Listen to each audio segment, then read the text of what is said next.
Dépendance à l'alcool, cigarette, drogue, quelles sont les conséquences, quelles conséquences sur notre santé physique et notre santé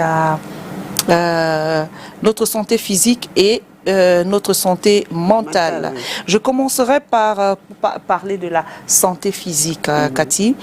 Et bon, quels sont les effets justement à court et à long terme de la consommation excessive, excessive d'alcool sur le corps? Oui, cette dépendance-ci est extrêmement dangereuse parce que non seulement elle fait du mal à nous, ceux qui sont dépendants, et elle fait aussi du mal à leur environnement. La semaine prochaine, j'aimerais qu'on parle des conséquences sur l'environnement social et la famille. D'accord. Donc, sur la santé physique, elle a beaucoup de conséquences. Vous voyez, sur des paquets de cigarettes, on met la cigarette est dangereuse. Et puis on écrit, on met les poumons, ce que la cigarette apporte aux poumons. C'est pas pour faire peur, hein? C'est une réalité. Mais c'est clair. Oui, c'est une réalité. Ça attaque l'alcool, la cigarette, les drogues attaquent le foie, attaquent l'estomac, attaquent les poumons, attaquent les intestins, attaquent la gorge, attaquent toutes les parties, parfois même les yeux. Ça apporte des maladies comme le diabète, parce que beaucoup de gens pensent que comme la bière est un peu amère, elle n'a pas le sucre. La bière a beaucoup même de sucre. Oh là là, hey. Et quand on pense à le maïs là et tout ça. Et voilà. Fermenté en plus. Donc, un médecin m'a dit que la dépendance à l'alcool est aussi dangereuse qu'aux drogues. Hein. Une fois qu'on commence à boire beaucoup d'alcool, c'est aussi dangereux. On a les mêmes effets que ceux qui consomment les stupéfiants. Donc, une fois qu'on a tous ces organes attaqués, maintenant, il faut aller à l'hôpital, il faut bien qu'on les soigne. Oui, justement, parce que quand je posais ma question de savoir justement les effets, parce qu'il y a des gens qui consomment de la drogue, de la cigarette, de l'alcool, d'où ma question sur les effets à court terme et à long terme, justement, de la consommation excessive. Parce que la plupart du temps, les gens les consomment de façon excessive sur justement notre santé. Moi j'assume ce que je vais dire. Hein. D'accord. L'alcool, si on le consomme modérément, normalement on n'a pas de problème. Tous ceux qui ont consommé de l'alcool modérément, quelqu'un peut boire une bière, et il en boit peut-être deux, selon son organisme. Quelqu'un va boire du vin, c'est pas grave. Mais la cigarette est dangereuse. Voilà. Au départ, on ne peut pas savoir que c'est dangereux, parce que ça nous procure une sensation de bien-être. Et les effets, on ne les voit pas sur notre peau. Donc, tout ce qu'on aspire, la cigarette, drogue, ça rentre à l'intérieur. Ça nous brûle de l'intérieur. Donc, sur le coup, avec la sensation de bien-être, une fausse impression de bien-être, on pensait qu'il n'y a pas de problème. Mais une fois que ça commence à attaquer nos organes vitaux, c'est là où on commence, ça peut commencer par des petites choses. On peut se sentir un peu fatigué, on peut sentir qu'on a un peu de fièvre, on peut être malade, et après on nous demande de faire beaucoup d'examens pour déterminer quel genre de maladie on a. Jusque-là, beaucoup de gens n'arrêtent pas. Et quand ça attaque donc véritablement, que ça devient un cancer, ce que j'ai appris, c'est qu'il y a le cancer de type 1, type 2, type 3, jusqu'à 4. Certains, ils sont au type 1, ils négligent. Quelqu'un arrive au type 2, il néglige. Type 1, on peut même encore, on peut sauver. Oui. C'est quand c'est à type 3 là que c'est... Voilà, on peut sauver. Mais on est à type 4, type 5. Type 4, je sais qu'il y a le type 4. Jusqu'à 4, je ne sais pas s'il y a 5. Les poumons qui sont attaqués avec la cigarette? Les poumons peuvent être attaqués. La gorge peut être attaquée. L'œsophage. Le foie peut être attaqué. Les intestins peuvent être attaqués. L'estomac peut être attaqué. Et parfois, plus on est malade, plus on a envie de consommer. Maintenant... les poumons, le cœur pour la cigarette? Les trois, hein. Ça affecte la santé physique, là. Ça, c'est sur le physique. Oui, sur la santé physique oui, les trois affectent. D'accord. La consommation excessive d'alcool, quand on devient alcoolique, quand on devient dépendant, quand on devient soulard, ça va affecter. Et quand il s'agit quand on parle des drogues illicites là, ça fait comment, ça joue sur quoi? Sur le côté physique, comment ça se fait? Physique et mental. Non, je suis d'abord sur le physique. Oui. C'est pourquoi mes questions vont sur le physique. Oui. Avant, on ira sur le mental après. Donc, celui qui consomme de la drogue, des drogues illicites par exemple, comment est-ce que ça affecte son côté physique? Pareil que celui qui consomme de l'alcool. De l'alcool. Oui. Ou la cigarette. Oui, et il devient, ceux qui consomment même de la drogue, parfois ça va un peu plus vite. Ils deviennent tellement fragilisés qu'ils n'ont plus la force. Ils n'ont plus la force physique. Il y a un certain nombre de choses. Ils ont du mal à faire le sport. Ils ont du mal à courir. Ils ont du mal à respirer. Et l'alcool, par exemple, il y a des gens qui ont des gouttes. Ils ont du mal à marcher parce que ça va se loger au pied. Et même là, ceux qui le consomment, ça je dis des choses que j'ai vues, hein, quand les pieds commencent à gonfler et tout ça, la dépendance fait en sorte qu'ils sont dans le déni. Et c'est pour ça que ça s'aggrave. Donc, on a ces pieds-là qui sont enflés. Et à un moment donné, quand la maladie s'aggrave, on commence à avoir des ganglions. Ok. Oui. On commence à avoir des ganglions. Quand on a des ganglions, il faut absolument consulter. Et quand on consulte, il faut suivre le traitement parce que les ganglions peuvent annoncer quelque chose. Pour les gens qui consomment, qui sont dépendants de ces substances-là. Donc, on peut avoir des ganglions, on peut avoir des problèmes de vue. Donc, certaines personnes ne voient plus bien parce que l'alcool, la drogue a déjà affecté leur vue. Il y en a qui ont des problèmes dentaires. Donc, on va voir qu'une personne fume, toutes les dents sont déjà pourries. Une personne qui consomme les stupéfiants voit comment sa dentition elle est devenue noire. Les dents sont déjà... Les personnes vont vous dire que... C'est moché. Voilà, les personnes vont vous dire que c'est quand ils fument que la douleur baisse. Bon, les autres... Mais Cathy, je vais donner un petit témoignage. Peut-être les gens, il y a ceux qui ne savent pas. Moi j'ai fumé. On dirait pas. Ouais, mais moi j'ai pas fumé longtemps. Moi j'ai fumé, mais c'était juste pour calmer mes nerfs. Je me disais que je vais calmer mes nerfs, je vais noyer mes soucis. Mais je me suis rendu compte par la suite que même si je fume, mais après, je suis toujours face à ce problème-là. Tout à fait. La cigarette n'était pas... j'étais pas devenue addict quand même à la cigarette, mais c'était des périodes pour calmer les nerfs. Et puis voilà. Mais aujourd'hui, j'ai un dégoût total de la cigarette parce que je voulais me lancer dans la cigarette. Ça, c'était juste après le divorce et les problèmes qui s'en suivaient. Donc, il fallait que je me disais que peut-être c'est ça qui va m'aider à... Il faut que les gens sachent que c'est pas bon pour la santé. Mais c'est ça. Tu vois l'atelier qu'on a organisé à Aqua Palace. Ouais. On a montré comment est-ce que les gens tombent dans l'addiction. Oui. C'est tout doucement. Hein? Exactement. Étape par étape. Exact. Étape par étape. Exactement. Beaucoup de gens vont dire comme toi. Quand je reçois le témoignage, il y a tout récemment d'une jeune fille. Elle a connu des malheurs, des deuils et ainsi de suite qu'elle n'a pas pu digérer. Elle a commencé à s'isoler et elle m'a dit j'ai commencé à m'isoler et je me suis dit si je fume la cigarette ça va aller.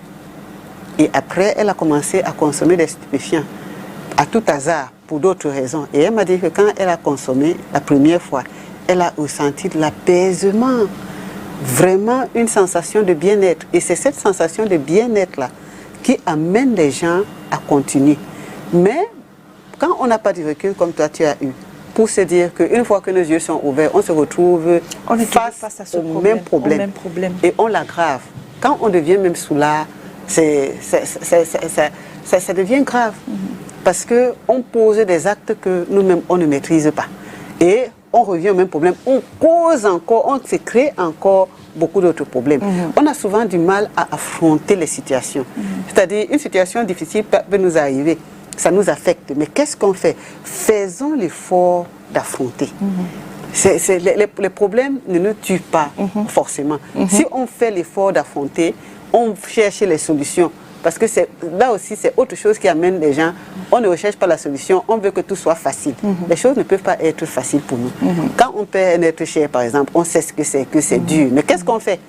On finit de pleurer, maintenant on cherche à se relever. Exactement. Mais si on ne cherche pas à se relever, on se dit que c'est en allant fumer qu'on va oublier notre être cher. On va créer d'autres problèmes. Si on a un problème de séparation, de divorce, on se dit en allant fumer, ça va me permettre d'oublier. On va se retrouver face aux mêmes situations. Si on a des problèmes financiers, parce que les problèmes financiers, beaucoup de problèmes financiers aussi, amènent des gens à se retrouver en train de consommer des stupéfiants. Des stupéfiants, oui. On a beaucoup de problèmes. Les gens ont des problèmes, par exemple, si tu as un bailleur, par exemple, qui est en train de te cogner la tête, la cigarette ne va rien changer. Hein. Tu dois te mettre dehors, aller chercher de l'argent pour lui donner. C'est ça le problème. Donc parfois, on a du mal à affronter la pression, la forte pression. Maintenant, si on se drogue là, quand on devient malade, ça fait un double ou un triple problème. Déjà, on n'a plus la force physique, on est épuisé, on n'a plus la force mentale, on est affecté dans notre chair, à l'intérieur de nous. Et comment est-ce que ces affections-là, ces maladies-là peuvent faire? Qu'est-ce que ça peut faire dans la vie de quelqu'un? Voilà quelqu'un qui a beaucoup fumé. Il a consommé beaucoup d'alcool. Alors, il commence à être malade. Les poumons sont affectés complètement. On veut même mettre l'oxygène, ça ne passe plus. D'accord. Oui. Ok.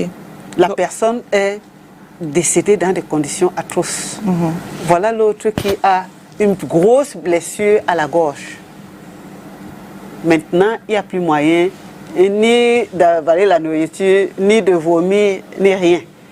La personne est aussi décédée avec une grosse douleur. C'est-à-dire, la différence entre les autres qui n'ont pas créé leur maladie, c'est qu'avant de mourir, on est conscient que c'est nous-mêmes qui avons créé cette situation. On voit comment nous-mêmes on souffre. Et on voit comment on fait souffrir les gens autour de nous. Donc, la consommation de ces stupéfiants-là sur notre santé physique, elle nous amortit physiquement, elle nous amortit complètement. Et si on veut aller sur le mental aujourd'hui, on parle sur les questions mentales, la drogue, la cigarette et l'alcool. Quelles peuvent être, quand on est dépendant de ça, est-ce que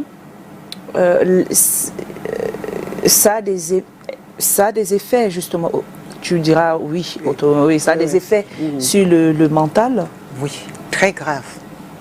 Ça a des effets très graves. Donc, quand on allie ça aux effets de la santé physique, il faut imaginer ce que ça peut donner. Parce que l'alcool, la cigarette, les drogues, ça altère les facultés mentales. La drogue rend les gens fous. Il y en a qui deviennent carrément fous. Ça crée des problèmes de santé mentale graves, ça crée même la dépression. Certaines personnes qui consomment les stupéfiants, au lieu que ça continue à leur procurer cette sensation de bien-être, ça leur plonge plutôt parfois dans la dépression. Mais comment est-ce que celui qui est en train de prendre ça, que ce soit l'alcool, que ce soit la drogue, que ce soit la cigarette, comment il peut avoir une sensation de bien-être? Pourtant, il est en train de fuir un problème, par exemple, ou il est en train de se noyer, se noie dans un problème. C'est parce que la composition de ces stupéfiants-là, de ces drogues-là et tout ça, fait en sorte que les gens, ça donne une impression de bien-être. On dit par exemple que ceux qui fument la cigarette, ils disent que quand bien même ils lisent, ils voient ce qu'on a écrit sur le paquet. La dose de nicotine qu'il y a dedans les pousse à aller fumer. C'est-à-dire, eux-mêmes, ce n'est plus eux-mêmes qui n'ont plus la maîtrise. Ils partent fumer eux-mêmes. C'est le corps qui les amène à fumer. Ils n'ont plus le contrôle sur ce qu'ils font. Donc, c'est ce que le contenu de ces substances-là, c'est ça qui donne donc cette fausse impression de bien-être. Et selon les témoignages que j'ai recueillis auprès des personnes qui se droguent surtout, la cigarette, l'alcool, on en voit tous les jours. C'est qu'au début, c'est tellement apaisant. Mais après quelques temps, ça devient compliqué. C'est-à-dire, ils sont conscients que ça fait du mal, mais bon, les gens, ils fument quand même.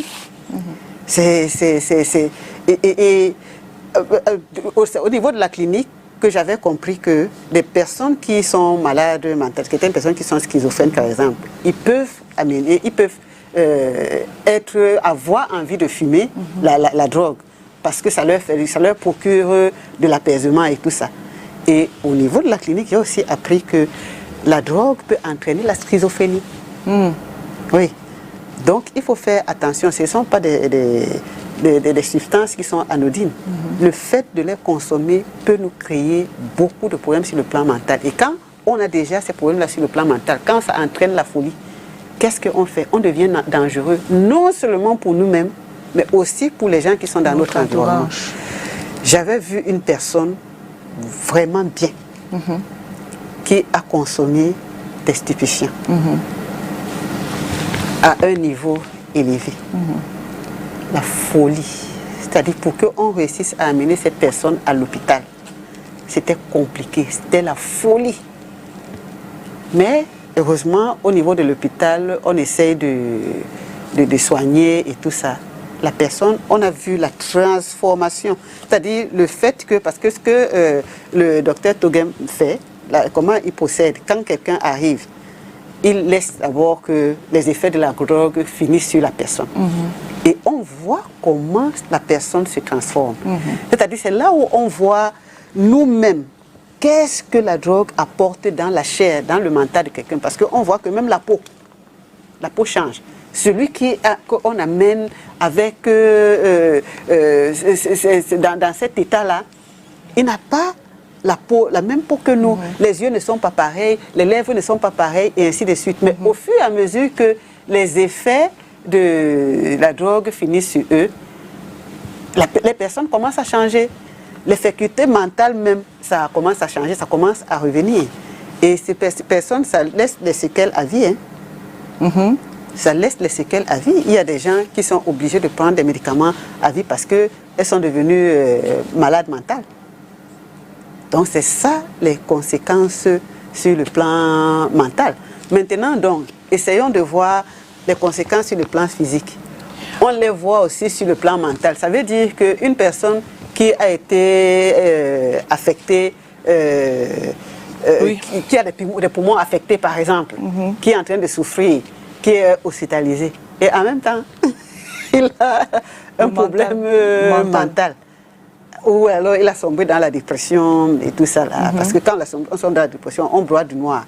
Donc on doit se soigner, mais on broie du noir. On n'aura pas la force. Parce que pour se soigner, il faut avoir la force d'affronter la situation, d'accepter la situation et de l'affronter. Donc quand on allie les deux, santé physique et mentale, on peut imaginer ce que ça peut donner. Et là maintenant, parce qu'on voit aujourd'hui, parce que c'est vrai que la drogue, c'est beaucoup plus, on voit des jeunes aujourd'hui qui se livrent à ça, à la drogue, et même des personnes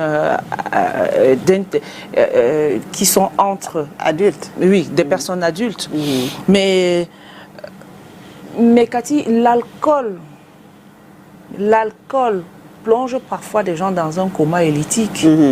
Parce qu'il y a des personnes qui se réveillent le matin, parce qu'ils sont devenus dépendants de l'alcool, qui se réveillent le matin. Le petit déjeuner, c'est l'alcool. Parce que pour arriver à cela, et tu vas voir, et parfois c'est parce que la personne a subi un choc émotionnel parfois qui crée cet amour pour l'alcool. C'est-à-dire, c'est parti dans un premier temps de je bois, je me saoule la gueule et puis ça passe. Après, ça devient une habitude. Moi, je connais des personnes qui se lèvent le matin, les lèvres sont carrément roses-rouges. Tout à fait. Parce que les yeux même sont rouges, parce que ces personnes se réveillent le matin et il faut qu'elles boivent. Et ce n'est pas forcément toujours la bière. Il y a les alcools durs. du village, là, les bilibili, les trucs qu'on fait traditionnellement, les sachets, oui, etc. Oui, oui. Et dans mon village, on appelle le ha. Oui, le ha. Donc, tu vois, et ces personnes qui marchent à longueur de journée et deviennent... Et ça va affecter le côté psychique, psychologique, mental. Alors, quand on est déjà arrivé à...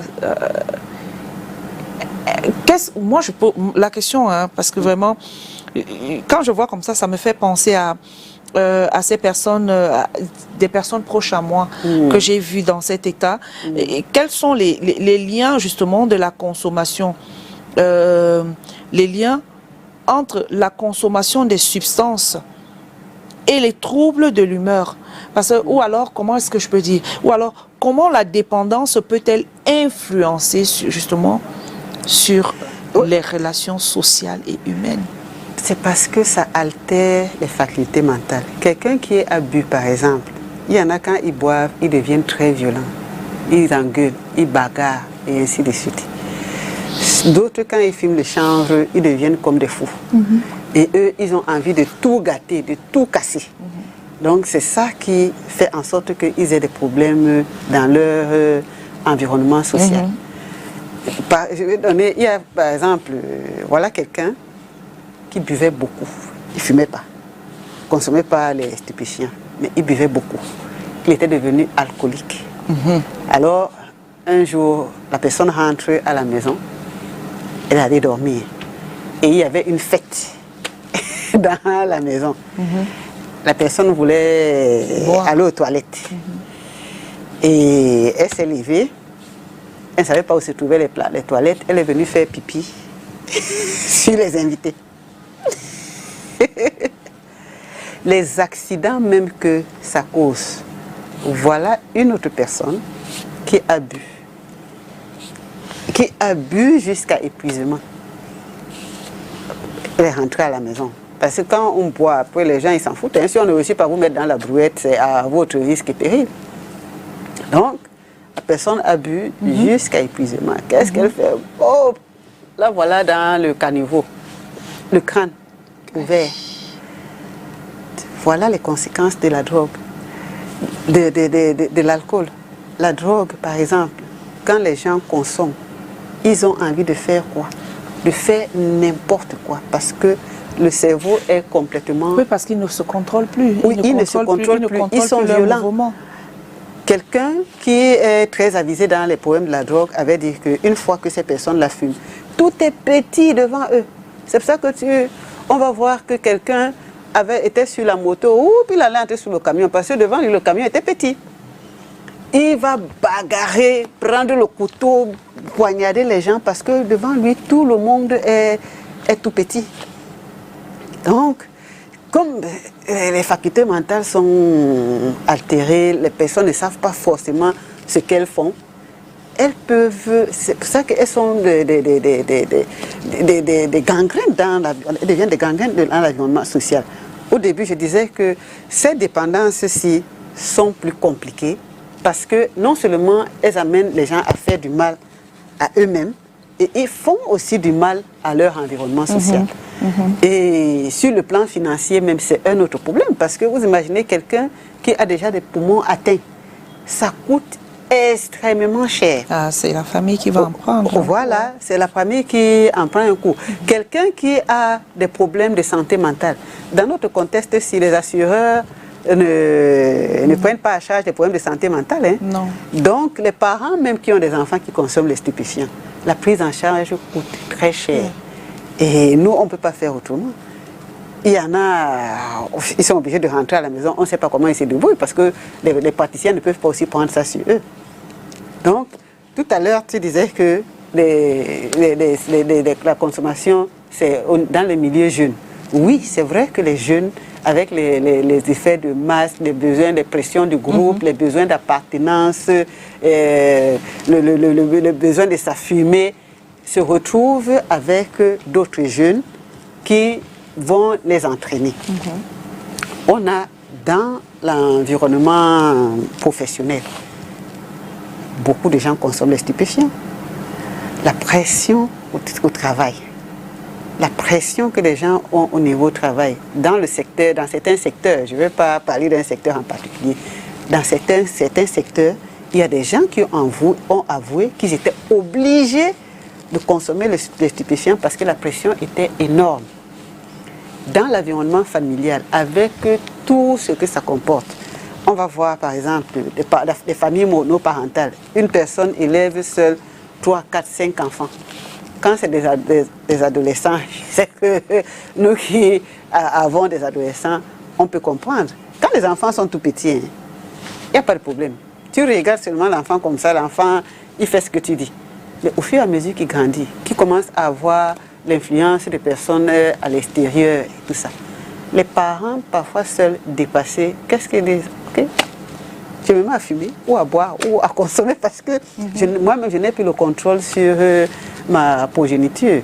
On va voir aussi des problèmes de couple, des problèmes des parents qui amènent des enfants à fumer. Et il y a un phénomène que j'ai remarqué parce que beaucoup de patients sont venus me voir, qui sont passés chez moi et qui avaient des problèmes de famille. M'ont expliqué quelque chose.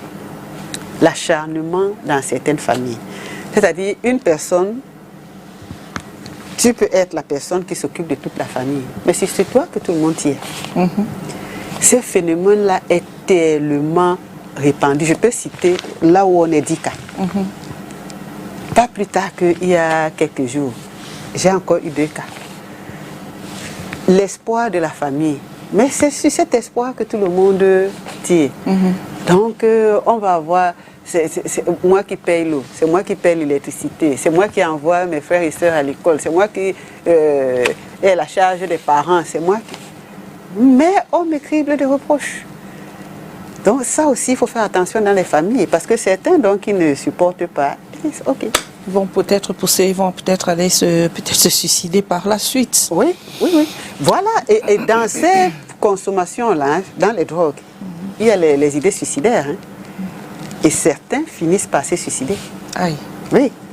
Il y en a quand ils consomment des stupéfiants comme ça, ils entendent les voix. Et qu'est-ce que les voix là leur disent? Et ils suivent ce que les voix là leur disent. On avait montré un enfant un jour, je ne vais pas dire quel genre de drogue il a pris parce que ça peut inspirer les autres. Et il avait dit que quand il fume ça, il voit la photo du diable avec les vampires. Oui. Tout ça, c'est dans la consommation des stupéfiants, des drogues. Ce n'est pas anodin. Il ne faut même pas commencer. La cigarette, il ne faut même pas commencer parce que c'est un engrenage. On ne se voit pas mourir. C'est quand on a déjà dos au mur qu'on se dit que il n'y a plus moyen de retourner. Mais là, on ne se voit pas mourir. On ne voit pas tellement, on est habitué. Et parfois même, certains fument par prestige parce que le fait de fumer, c'est élégant et tout ça. Mais on ne voit pas le mal qu'on est en train de se faire. Beaucoup de fumeurs ouvrent les yeux quand ils se retrouvent dos au mur. On revient à Akati parce qu'on va aller retrouver, on va dans les rues de Douala où on va aller retrouver l'homme, pas les rues de Yaoundé autant pour moi, Thierry On a prêté son micro à ces hommes-là et ces femmes qui ont répondu à notre thématique de ce jour. On revient. Vox Pop. Ça te pousse à réfléchir lentement. La violence envers les uns et les autres. Et qu'est-ce que je peux dire ensuite? Il y a perte de mémoire. Il y a même la violence peut-être au milieu social. Ce qui signifie peut-être faire la violence envers peut-être tes enfants ou ton époux sans t'en rendre compte juste parce que tu as bu à l'excès ou tu as fumé à l'excès. La drogue, l'alcool, tous ces stupéfiants-là ont beaucoup de conséquences. On peut déjà citer comme ça les agressions, les meurtres et puis même la folie aussi. Les gens qui consomment ça, à un moment, ils deviennent vraiment des malades mentaux. Merci. Quelles sont les conséquences dans le couple, par exemple? La violence. La violence conjugale. Bon, déjà, il faudra noter que la drogue sont des stupéfiants qui nuisent gravement vraiment à la santé. Donc, à force de les consommer, qui nous donne d'abord le faux courage de causer des délits partout, à gauche, à droite. À la longue, tu peux facilement attraper un cancer à force de consommer la drogue. Et ça te permet, la drogue aussi, d'une autre manière, les gens la consomment pour avoir vraiment le faux courage, qu'on entend dire le faux courage, c'est-à-dire les amener à poignarder les gens à gauche, à droite. Et c'est un danger pour la société. En somme, la drogue n'est pas bien. Ouais. Mentalement, quelles sont les conséquences selon vous? Bon, mentalement, la drogue peut t'amener vraiment à perdre vraiment connaissance. À perdre connaissance, voire devenir fou. Marcher dans la rue, tu ne sais pas où tu vas. Oui, mentalement, c'est ce que ça peut causer la drogue. Pour répondre à votre question, il faut connaître la constitution ontologique de l'homme. L'homme a entre autres le corps mental. Et lorsque vous consommez la drogue et l'alcool, cela abîme fortement le corps mental. Vous devenez mentaloïde. Mentaloïde, c'est-à-dire en langage camerounais, zeng zeng, c'est-à-dire top top là, en langage camerounais. Et c'est ça la conséquence directe et logique de la consommation d'alcool et, n'est-ce pas, de la drogue, fondamentalement. La santé mentale, je dirais qu'il y a la perte progressive de la mémoire, parce que la consommation abusive de l'alcool et de la drogue peut abrutir au bout d'un moment. Ça peut abrutir et ça peut créer, ça veut dire une certaine irresponsabilité au sein de la société, ce qui peut conduire à certains conflits peut-être conjugaux ou sociétaux même. Donc, je dirais qu'en résumé, l'alcool et la drogue, en tout cas la consommation abusive, a énormément de conséquences sur la société en général et sur le mental, pour ne pas dire sur le plan cognitif. Donc, ça réduit la capacité de réflexion à long terme. La semaine prochaine. Voilà, retour en plateau parce que la plupart du temps, enfin, chacun donnait à sa manière les conséquences, puisque c'est la thématique, les conséquences sur notre santé physique et mentale. Oui. Parce que quand aujourd'hui, Cathy, au regard de tous les commentaires, en fait, des avis des uns et des autres, est-ce que tu peux dire qu'on est suffisamment sensibilisé à propos? Non, je crois qu'il faut beaucoup sensibiliser. Il faut beaucoup sensibiliser. Il faut voir que peut-être ici, on parle de ça. Mais si les réseaux sociaux, d'autres médias aussi sensibilisaient, montraient les conséquences de ces actes-là, je crois que beaucoup de gens pouvaient en prendre conscience. Parce que je suis contente de voir que parmi les téléspectateurs, presque tous, ils connaissent les conséquences sur le plan physique et sur le plan mental. Les gens ont dit par exemple que progressivement on perd la mémoire. Et c'est vrai, on commence à perdre la mémoire ça progressivement. Une personne qui a parlé du meurtre, les gens qui fument de chanvre là, ils tuent très facilement. Pour un oui ou pour un non, ils ont bagarré et comme ils n'ont pas de limite, ils ont perdu la mémoire, ils tuent. La folie dont on a parlé là, certains deviennent faux. On voit dans nos villes, il y a beaucoup de malades mentaux qui marchent. Mais certains, leurs maladies proviennent de la consommation des stupéfiants. Les accidents qu'on voit, beaucoup d'accidents, des gens qui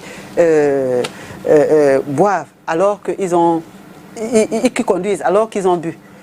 Voilà les conséquences. La santé physique, on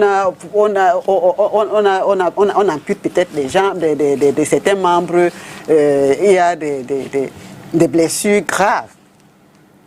Parfois, je partais à Yaoundé, souvent très tôt le matin. J'habitais ici à Akwa. Et j'avais remarqué que les taximans, certains taximans étaient très prudents le matin. Ils disent que quand ils roulent, ils font attention, comme beaucoup de gens reviennent des boîtes de nuit. C'est comme ça qu'ils font des accidents, ils ne contrôlent pas, ils traversent comme ça sans contrôler. Et quand on fait des accidents comme ça, on peut avoir des yeux crivés, ça peut nous arracher des dents, ça peut nous arracher certains membres de notre corps et ainsi de suite. On a certains mototaximans, je ne dis pas tous, hein, qui consomment beaucoup, soit la cigarette, soit l'alcool, l'alcool en sachet là. Oui, oui. Oui, qui consomment beaucoup. Le whisky en sachet. Le whisky en sachet. Il faut voir les dégâts que ça crée. Les dégâts que ça crée dans notre société, c'est incroyable. C'est incroyable. Donc il y a beaucoup de conséquences sur le plan physique et sur le plan mental. Mais on parle de dépression et d'anxiété aussi sur le plan mental. Oui, qui peuvent être une conséquence. Oui. La dépression et l'anxiété, oui. Parce que l'anxiété, les troubles anxieux, ça devient une maladie mentale. Hein. Donc, je pense que beaucoup de gens, quand ils consomment, ils ne voient pas leurs problèmes résolus. Ils s'enfoncent dans la difficulté. Après, ils commencent à avoir peur. En dépression. Oui, maintenant, oui. Pour ne pas avoir peur, pour ne plus être anxieux, ils consomment encore. Et c'est comme ça que ces personnes-là deviennent dépendantes. Donc, l'idéal, quand on a des problèmes, c'est qu'on les affronte. Le véritable problème vient du fait que beaucoup de gens n'osent pas affronter leurs difficultés. Parfois, on est sous pression. Hein. La pression, maintenant, est intense. Elle est très forte. Mais, parfois, il vaut mieux supporter cette pression-là. Qui va finir, parce qu'elle ne dure pas aussi éternellement, hein, qui va finir un jour au lieu d'aller consommer les stupéfiants. Parce qu'on rallonge nos problèmes en allant consommer. En allant consommer de l'alcool, on rallonge nos problèmes. Mais on dit sur le plan mental, on a aussi des troubles d'humeur qu'on retrouve, qui est comme une sorte de conséquence. Oui. Si vous voyez des personnes qui consomment l'alcool, la cigarette et la drogue, à un moment donné, leur humeur est en dents de scie. Ça monte. Un coup, quelqu'un est content. Après, pour un oui, pour un non, ça a déjà changé. Il n'est plus content. Certains même, ils se mettent à pleurer.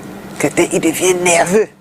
Après, ça change encore. Avec ces personnes-là, on est sur la défensive parce qu'on ne sait jamais à quel moment leur humeur va changer.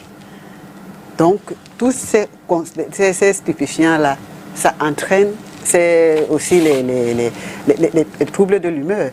On n'a qu'à remarquer autour de nous si on a des personnes qui sont dépendantes. Observez bien leur comportement. Donc, moi, j'observe sur le plan social et dans le milieu hospitalier. Observez leur comportement, on va voir qu'ils réagissent presque tous de la même façon, de la même manière. Ils finissent presque tous de la même manière. C'est-à-dire, quand quelqu'un n'a pas eu les problèmes au poumon, il les a eu à l'ésophage, il les a eu au foie.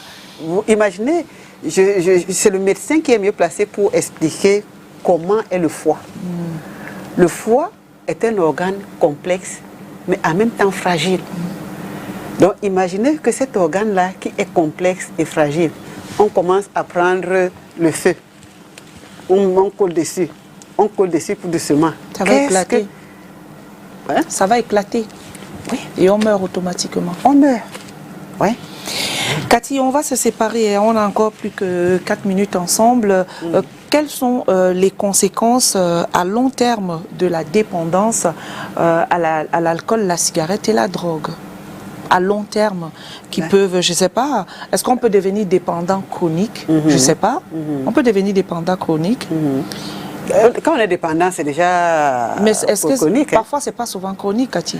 La dépendance, on sort de là. C'est-à-dire, quand on n'est pas encore dépendant, ça veut dire que on n'est pas, c'est pas chronique.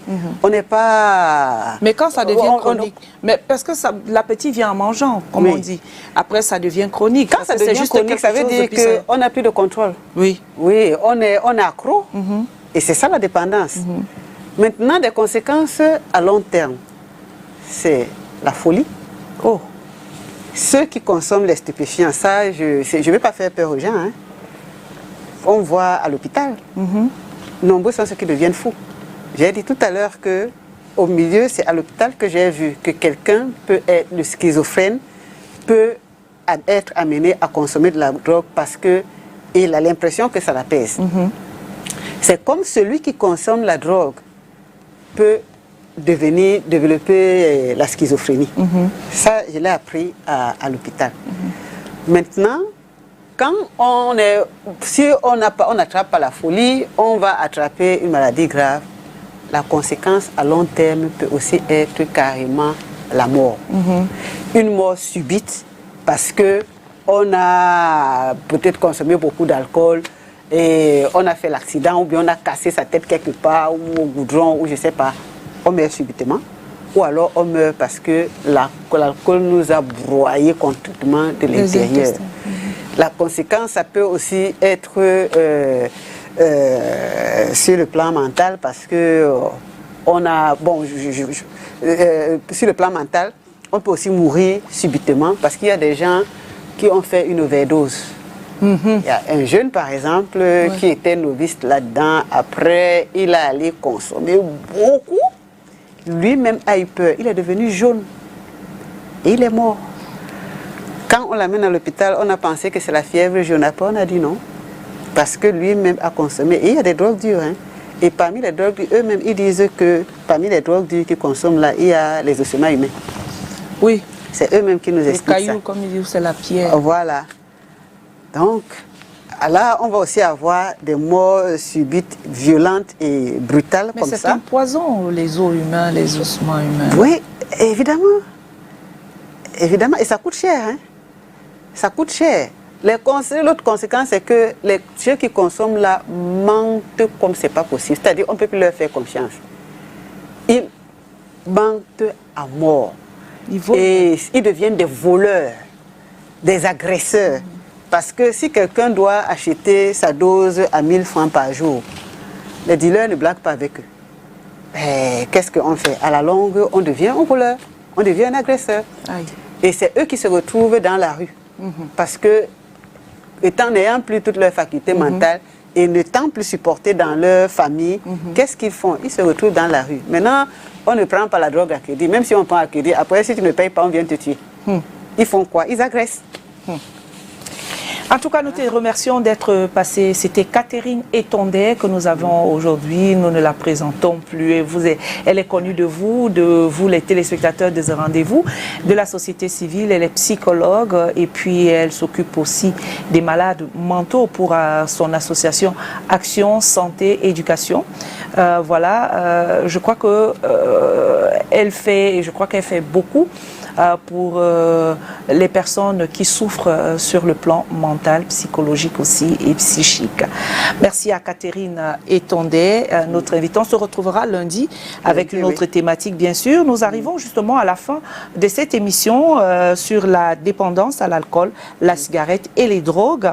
Nous avons exploré les conséquences physiques, mentales et sociales de la dépendance, ainsi que les options de traitement, de soutien. Comme traitement, c'est de rencontrer, justement, il faut consulter, rencontrer un psychologue ou alors un psychiatre aussi.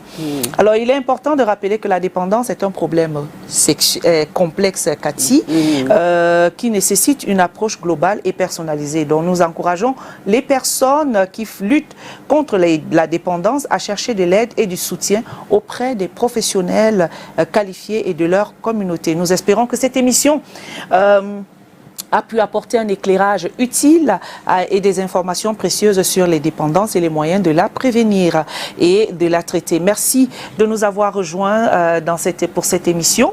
Nous vous invitons à poursuivre justement la suite, c'est sur YouTube, bien sûr un réseau social, YouTube, et pour pouvoir revoir cette émission et en rediffusion dans nos chaînes de télévision, dans notre chaîne de télévision rediffusion, c'est à 2h30 pour les couches tard, bien sûr. Quant à nous, on se retrouvera demain, mardi, pour une autre question qui certainement vous fera plaisir et certainement ouvrira encore votre mindset et vous permettra de pouvoir être mieux informé comme nous le faisons ici à The Rendez-vous. C'était The Rendez-vous avec Catherine Etondé. Nous nous retrouvons demain. Restez en compagnie des programmes de STV. Dieu vous bénisse. Ciao, à demain.